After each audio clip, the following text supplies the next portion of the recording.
Bonjour et bienvenue sur DataGen, le podcast qui permet de comprendre les stratégies data des plus belles startups en France. Je suis Robin Conquier et dans chaque épisode, j'invite un spécialiste de la data pour décortiquer les problématiques de sa boîte. Donc typiquement, on a plus de 200 ventes sur la page d'accueil tous les jours et on aimerait bien ranker ces ventes-là selon des critères d'affinité pour un membre.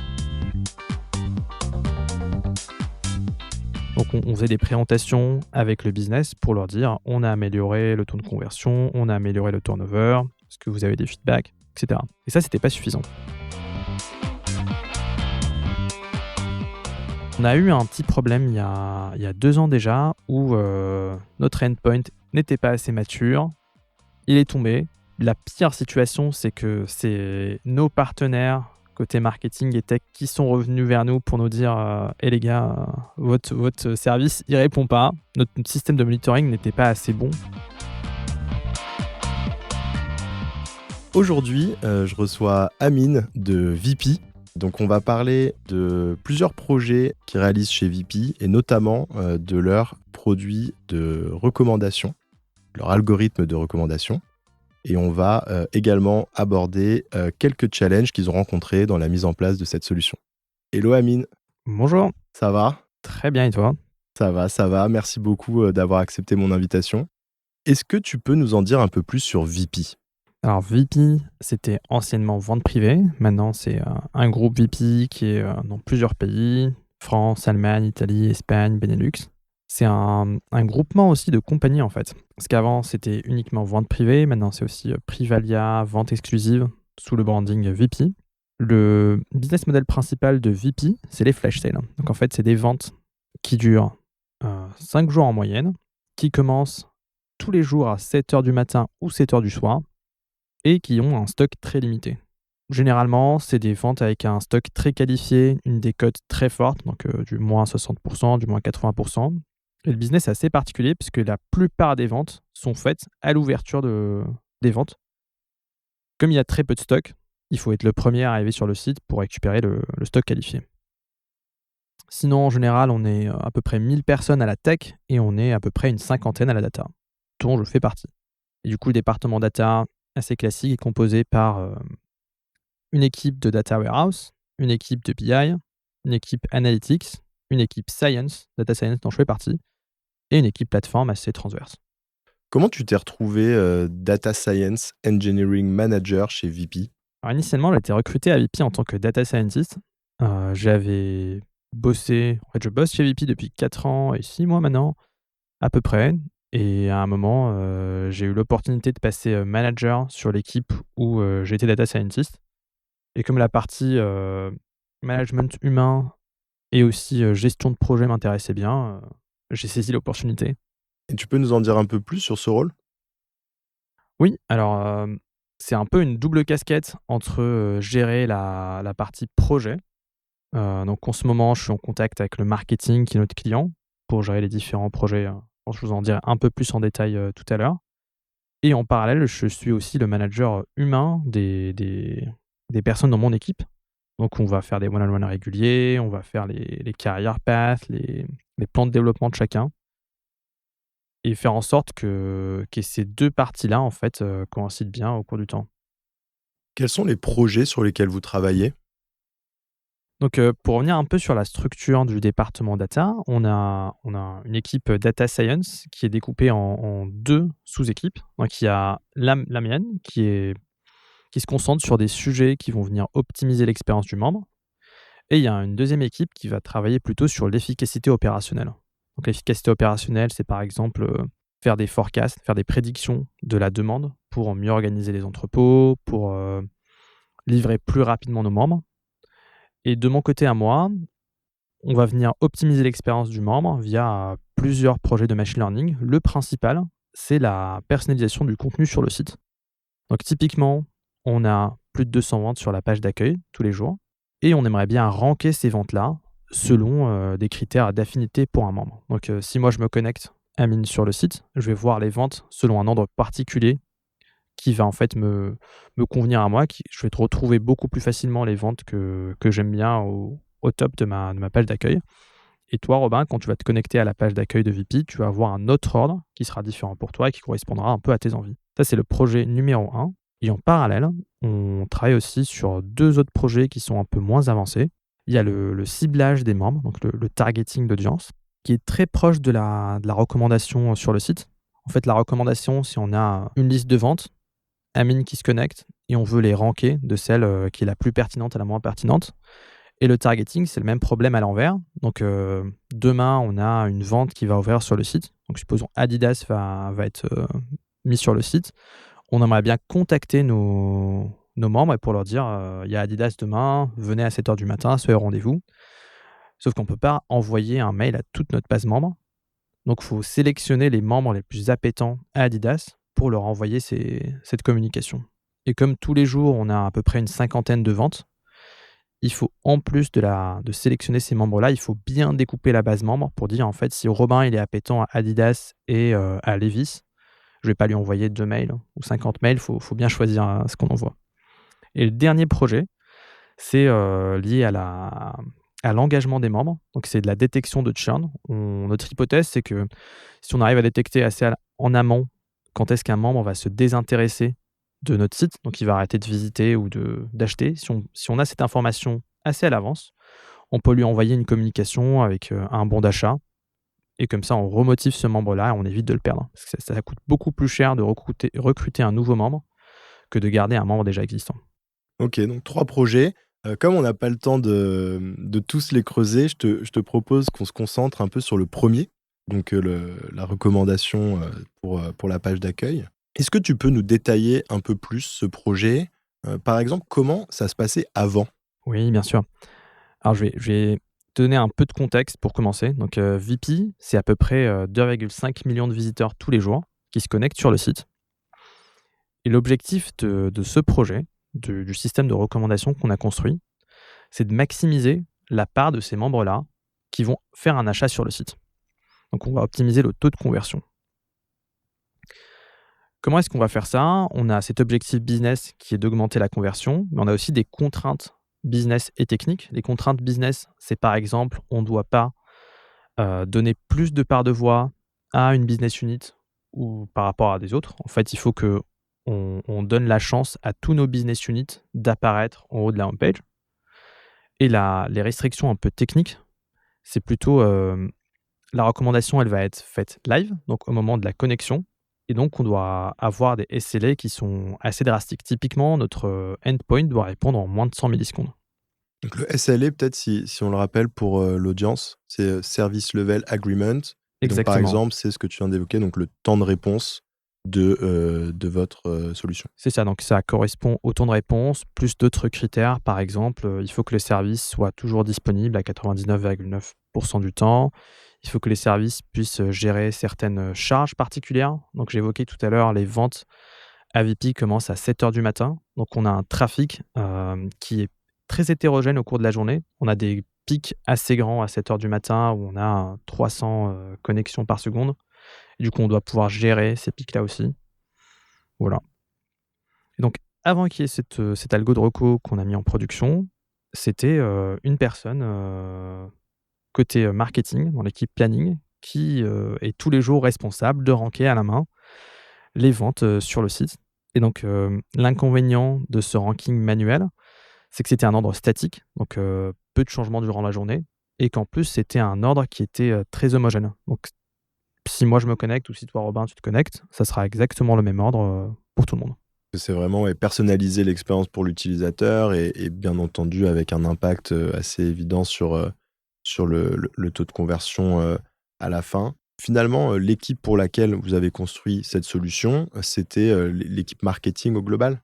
Exactement, notre client principal, c'est l'équipe marketing, mais on travaille de très près avec les autres équipes tech de VP. Typiquement, nous, on produit un ranking, donc une liste de ventes avec un ordre particulier. Et c'est d'autres équipes techniques qui vont être responsables d'afficher ce ranking-là, à la fois sur le site, mais aussi sur la communication par email ou par push.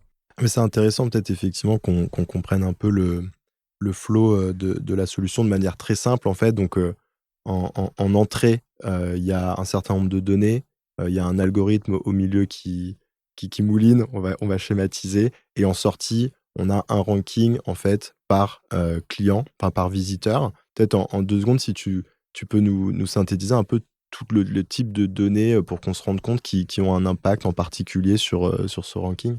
Ouais, bien sûr. Alors donc, la partie purement data science, modèle, on a on a des features qui vont être en entrée de notre modèle. Ces features-là vont être liées à la description du membre. Donc par exemple, son âge, son genre, quand on a cette information-là. Est-ce que c'est un membre qui est nouveau? Est-ce que c'est un membre qui est connu par vente privée? Est-ce que, on a aussi par exemple une segmentation, de nos membres qu'on peut utiliser? On a aussi pas mal la description des ventes, donc c'est quel secteur, quel sous-secteur, quelle marque, on a aussi le comportement de membre, ça c'est très important. Donc on utilise par exemple le comportement du membre sur le site. Typiquement, sur quoi est-ce qu'il a cliqué, qu'est-ce qu'il a vu, qu'est-ce qu'il a ajouté à son panier, qu'est-ce qu'il a acheté, pour calculer des features du type, Robin, depuis combien de jours, il n'a pas acheté de basket, sur le site. Et à partir de toutes ces données-là, plus des données de popularité qu'on recueille, de façon, live sur le site. Donc par exemple, quelle est la vente la plus populaire en ce moment? C'est quoi le taux de conversion de Adidas? C'est quoi le turnover de Levi's, et cetera. Ça, c'est ce qu'on donne en entrée à notre modèle, et en sortie, notre modèle va nous donner pour chaque, triplet client, vente et contexte. Donc le contexte, c'est, aujourd'hui, l'heure de la journée, des choses assez simples. Il va nous donner un score d'affinité entre un membre et une vente. Donc on va faire ça pour toutes les ventes, et après on va ranker les ventes de celle qui a un score d'affinité le plus haut à celle qui a un score d'affinité le plus bas. Donc là, c'est peut-être plus pour les data scientists qui nous écoutent et qui seraient en train de bencher un peu les bons d'algo, donc sans forcément rentrer trop dans la technique, mais quelle est la technologie sous-jacente, enfin la solution, quel est l'algo sélectionné qui performe le mieux? Alors on a testé pas mal de choses pendant ces 4 dernières années. Ce qui tourne actuellement en prod, qui est donc la meilleure solution, jusque-là, c'est un réseau de neurones siamois. Donc en fait, c'est le même réseau de neurones qu'on duplique, 2 fois. Et notre façon d'entraîner, je recommande de lire un peu les docs sur, Learning to Rank. Il y a plusieurs façons de faire. Il y a, par exemple, Dalos, Pointwise, où c'est juste, on a des ventes qui ont été achetées, des ventes qui n'ont pas été achetées. Donc c'est un peu une classification binaire, 0-1, on entraîne le modèle. Nous, ce qu'on fait, c'est une loss pairwise. Donc on compare 2 ventes à chaque fois. Donc on prend la vente qui a été achetée par Amine. On va regarder, quand Amine s'est connecté, a fait son achat, qu'est-ce qu'il y avait comme vente qui était disponible sur le site, mais qu'Amine n'a pas acheté. Ça, c'est un négatif pour nous. Donc on a un exemple positif, un exemple négatif. Et on utilise ce réseau de neurones siamois pour prendre en entrée, l'un va prendre le positif, l'autre va prendre le négatif. Et on va optimiser notre modèle pour maximiser la différence des scores du positif et du négatif. Intuitivement, c'est dire dans un espace, on va avoir la représentation d'Amine, qui est notre membre. On va avoir la représentation de la vente qu'il a achetée. Et on veut que la représentation de la vente qu'il a achetée soit plus proche d'Amine que la vente qui ne soit pas achetée. Écoute, c'est pas forcément limpide pour moi. Je sais pas combien de data scientists nous écoutent, mais je pense qu'en tout cas, ça l'est pour eux. En tout cas, vous l'aurez compris, si vous avez des questions sur quel algorithme choisir, comment l'optimiser, je pense qu'Amine est la bonne personne à contacter. Si ça peut aider, on répond à une question. En fait, on répond pas à la question est-ce que Amine aime Adidas ou pas. À la place, on répond à la question est-ce que Amine préfère Adidas à Nike ou Nike à Adidas. C'est plus une relation d'ordre que une classification binaire, si ça peut aider. Quels sont les plus gros challenges que vous avez rencontrés sur ce projet? Je pense qu'un des plus gros challenges n'était pas forcément technique, mais plus sur la communication. Je pense que c'est quelque chose qui est assez classique quand on parle de data science. Nous, notre client principal, on l'a évoqué tout à l'heure, c'était le marketing. Donc, c'est des personnes qui ne sont pas très techniques finalement, qui nous ont demandé de développer une solution pour automatiser et personnaliser l'ordre des ventes. Et finalement, on a développé un réseau de neurones. On peut le dire, c'est une black box. On n'a pas de formule qui explique exactement comment ça marche. Et du coup, un des challenges qui arrivait dès le départ, c'était d'expliquer pourquoi la vente du merchandiser X, qui a passé beaucoup de temps à négocier un deal avec la marque, pourquoi elle s'est retrouvée dans sa homepage à telle position. Forcément, chaque personne qui vient d'une business unit veut voir sa vente très haut dans la homepage et typiquement, il y a de la déception à chaque fois que, l'ordre n'est pas au rendez-vous.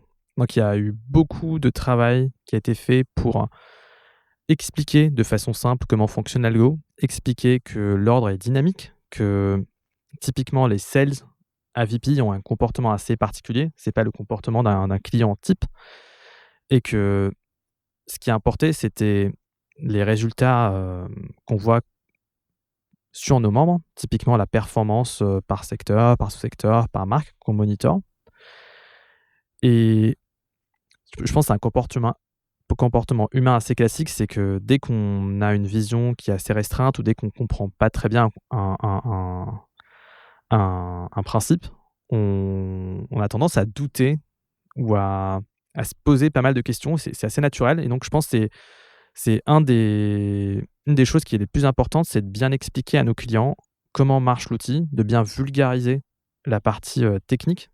On n'a pas besoin d'entrer dans les détails, mais on peut donner les grandes lignes et de bien montrer, comment est-ce que cet algo, il répond vraiment à la question finalement. Parce que donner les chiffres et dire, «OK, on augmente le taux de conversion de X, on augmente le turnover de Y», ça, en fait, ça ne répond pas à la question de savoir vraiment, qu'est-ce qui se passe derrière la black box. Comment est-ce que le sales, il va garantir qu'il va avoir confiance dans cet algo et quand lui, il va aller négocier un bon deal pour une marque, mais en fait, ça va bien être répercuté, que la vente va être bien rankée. Est-ce que tu peux nous prendre un exemple assez concret? Enfin, je suppose que dans les faits, ça s'est matérialisé par des meetings, un certain nombre de meetings à faire avec les différentes personnes impactées pour leur faire des présentations sur justement la solution. Concrètement, sur quels éléments vous mettiez l'accent pour qu'il y ait un petit peu ce aha moment, comme j'aime bien l'appeler, où ils se sont finalement rendus compte que bah, l'algorithme était pertinent et apportait de la valeur à l'entreprise? Alors au début, ce qu'on faisait, c'est, donc ça, c'est vraiment la partie initiale. On avait mis en place l'algo en production, on a fait un AB test, donc on avait des chiffres assez concrets pour dire, en fait, avec cet algo, on a un incrément de conversion, un incrément de turnover, pas seulement au global sur le site, mais aussi pour chaque secteur, chaque business unit, c'était une des contraintes, qu'on avait. Donc on faisait des présentations avec le business pour leur dire: «On a amélioré le taux de conversion, on a amélioré le turnover, est-ce que vous avez des feedbacks?» et cetera et ça, c'était pas suffisant. Typiquement, ce qui s'est passé derrière, c'est qu'à chaque fois qu'une vente, avait une légère surperformance ou qu'une personne se connecte à sa homepage et voit qu'en fait la vente, qu'il a négociée n'est pas, à la position espérée, bah, assez rapidement on recevait un mail, pour nous dire: «Oui, c'est de la faute de l'algo de personnalisation, ça ne marche pas. Certes, on a vu les chiffres, mais en pratique, le ranking n'est pas bon». Donc ce qu'on a fait pour résoudre ce problème-là, c'est qu'on a passé pas mal de temps en meeting, comme tu le disais, à présenter vraiment l'algorithme. Pas seulement les chiffres, mais de dire, «OK, on prend en compte telle ou telle donnée pour, le calcul, du score. Les features les plus importantes, c'est par exemple la marque, c'est, le secteur, c'est le comportement du membre sur le site». Vraiment expliquer comment marche l'algorithme, qu'est-ce qui est important pour l'algorithme et proposer aussi au business de participer, de nous dire: «Si on a loupé quelque chose, faut nous le dire. Est-ce qu'il y a une data qu'on peut rajouter pour améliorer?»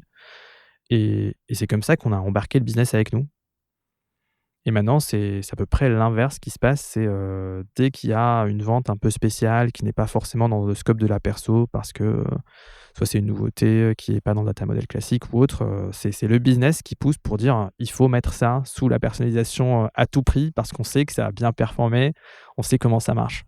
Du coup, je crois que tu voulais nous parler d'un autre challenge également? Oui, alors c'est quelque chose qui est pas forcément, la première chose à laquelle on pense quand on fait de la data science, mais c'est tout aussi important, que le modèle dès qu'on part en production. Typiquement, en ce moment, notre algo, il tourne sur 99 du trafic AVP, donc nul besoin de vous dire que si ça ne marche pas, ça va être vu et ça aura un impact, assez drastique, sur VP. Alors c'est pas un impact du type: «Le site ne marche pas», mais c'est une perte assez considérable et donc on a eu un petit problème il y a 2 ans déjà où, notre endpoint n'était pas assez mature. Il est tombé, La pire situation, c'est que c'est nos partenaires côté marketing et tech qui sont revenus vers nous pour nous dire, «Eh les gars, votre service, il répond pas». Et du coup, c'était pas assez notre système de monitoring n'était pas assez bon, à cette époque-là, parce qu'on s'était concentré uniquement sur la partie, science/engineering qu'on avait un peu négligé, c'est la partie monitoring. Et depuis, du coup, on a mis en place, un monitoring, technique assez drastique où on suit pas mal de métriques comme, le temps de réponse, le nombre d'erreurs, le taux de mauvaises réponses, on va dire, ou de fallback.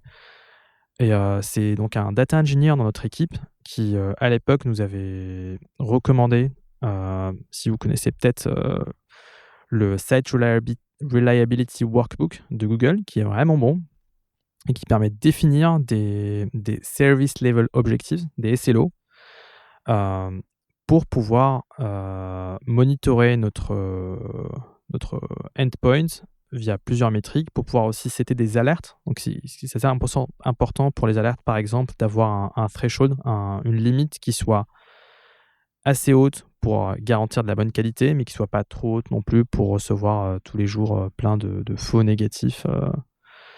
Donc ça, c'était un sacré challenge à l'époque parce qu'on n'avait pas forcément les compétences ou la connaissance dans l'équipe, mais on a mis ça en place et depuis, ça se passe beaucoup mieux. Ok, donc si je synthétise, en fait, oui, donc vous l'avez appris un peu à vos dépens, mais il y a eu un moment où le service est tombé, entre guillemets. Quand tu parles du endpoint, en fait, effectivement, c'est le service.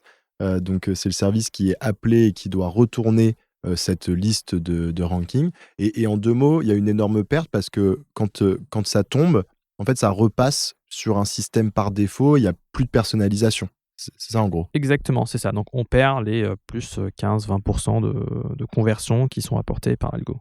Donc là, l'idée, c'est en fait de mettre en place un monitoring et donc notamment un système d'alerting qui va vous prévenir lorsque vous vous approchez un peu trop près d'un risque que ça tombe. Et en fait, qu'est-ce qui se passe dans ce cas-là? Comment vous faites en sorte que ça tombe pas? Excellente question. En fait, le monitoring, il va nous donner, une vision de notre système. La partie alerting va nous donner enfin, ça va être une indication pour dire: «Attention, il se passe quelque chose, il faut aller regarder». Par exemple, si le temps de réponse dépasse une certaine limite, on va recevoir une alerte et on a mis en place un système dans l'équipe où, chaque semaine, c'est une personne de l'équipe, que ce soit un data scientist ou un data engineer, qui est «on duty» entre guillemets. Et donc son travail, c'est vraiment, il reçoit une alerte sur un channel Slack et il doit aller regarder le board de monitoring pour comprendre, quelle est la source de cette alerte. Est-ce que en fait, quelqu'un a juste redéployé en production et donc, le temps de réponse a un peu augmenté pendant 5 minutes, mais ça revient à la normale, donc c'est une fausse alerte, tout est OK? Ou est-ce qu'il y a un problème qui se passe? Et il faut réagir. Donc on ne demande pas forcément à cette personne-là de résoudre le problème en tant que tel. Donc si c'est simple, elle peut le résoudre. Si c'est un peu plus complexe, c'est de propager l'information à l'équipe et d'entamer un peu la procédure, de réaction à cette erreur. Ok, bah, je remettrai le lien dans la description que tu proposes pour la documentation qui vous a aidé. Est-ce que tu peux nous expliquer de manière, encore une fois, assez synthétique, quels sont les outils que vous utilisez chez VP? Genre un peu si tu devais faire, bon, alors on n'a pas de, comme on est en audio, on n'a pas le côté visuel, mais un peu, tu vois, ton architecture data dans les grandes lignes. Oui, alors dans le département data, on est, sur GCP, donc complètement, sur les outils, cloud GCP. On utilise pas mal d'outils managés, donc typiquement notre data warehouse est sur BigQuery. On fait l'ingestion des données soit via Dataflow ou via, des topics, PubSub. Notre outil de tracking, c'est Mixpanel. Donc, soit on y accède, depuis l'interface Mixpanel, soit pareil, on ingère ce tracking-là, dans notre data warehouse. Notre outil de dashboarding, c'est MicroStrategy. Et si je peux vous en dire un peu plus sur la partie data science, dans mon équipe, on a deux stacks. Pour la partie entraînement, on est plutôt sur Python avec du TensorFlow et pour la partie, serving, donc service, on a du Scala et à côté, on a du dbt qui tourne pour aller, faire des templates, automatiser nos queries, sur le data warehouse. On arrive sur les dernières questions. Euh, Est-ce que tu as une recommandation de contenu à partager à nos auditeurs? Moi, je regarde assez régulièrement des newsletters, typiquement Bluff, que j'aime beaucoup. Je regarde aussi Data Engineering Weekly, un peu différent, mais un peu plus concentré sur de l'ingénierie, plus que de l'ingénierie, plus d'autres sujets autour, comme Bluff. Et j'essaie de temps en temps de lire des papiers scientifiques. J'avoue que je faisais ça de façon plus récurrente quand j'étais data scientist, mais je continue à le faire en ce moment. Ok, ouais, effectivement. Je connais pas Data Engineering Weekly, mais je connais bien Bluff. Je me suis abonné depuis quelques temps. J'aime beaucoup aussi. C'est d'ailleurs pour ceux qui nous écoutent et qui ont envie effectivement, d'avoir une newsletter orientée, qui est assez globale, mais quand même avec une grosse teinte data engineering, qui est écrit d'ailleurs par un data engineer qui s'appelle Christophe Blefari, si je dis pas de bêtises, Tout à j'espère que fait. j'écorche pas son nom, et en fait qui est très accessible aussi pour des profils donc, qui ont une bonne appétence tech, mais qui sont pas forcément data engineer à la base, comme moi par exemple, et je la lis sans problème. Et donc maintenant, on a des questions supplémentaires. Donc, comme vous le savez, si vous avez écouté l'épisode précédent, qu'est-ce que tu aimes dans la data? Moi, ce qui m'attire particulièrement, c'est le fait de pouvoir observer les changements qu'on fait. Donc typiquement, à la data, on va venir apporter un changement, typiquement, comme je disais avec l'algo de Rocco ou avec d'autres choses, on va venir tester les choses, on va pouvoir A/B tester, on va pouvoir voir c'est quoi la vérité terrain.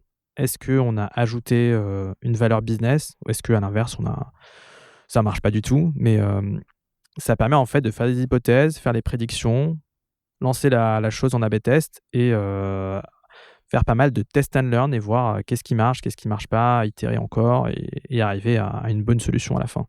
Le fait de mesurer, ouais. Qu'est-ce qui t'a fait le plus progresser? Je dirais pas mal de choses. Une des principales, c'est que j'ai eu la chance d'avoir un super mentor pendant les quelques dernières années. C'est Marie Krapp, que vous connaissez peut-être.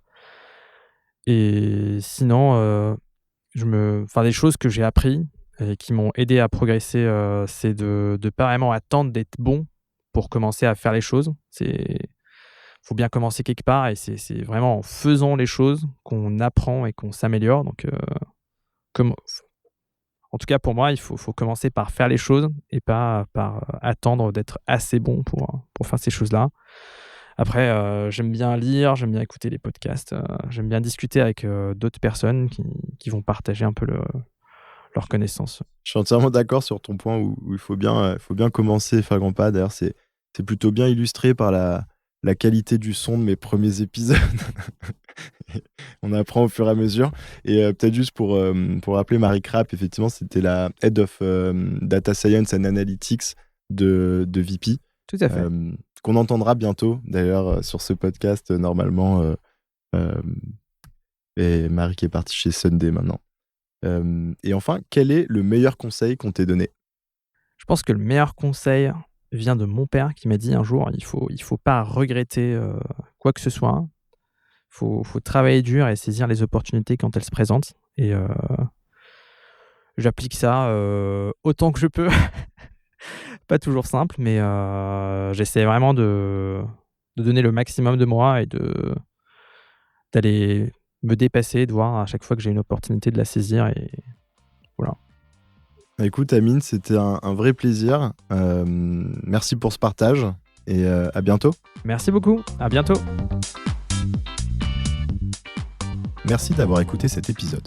Si vous souhaitez m'aider à faire connaître le podcast, vous pouvez vous abonner, me laisser une note ou un avis sur la plateforme que vous utilisez, mais surtout, vous pouvez en parler à vos amis ou vos collègues qui s'intéressent à la data. Merci et à bientôt.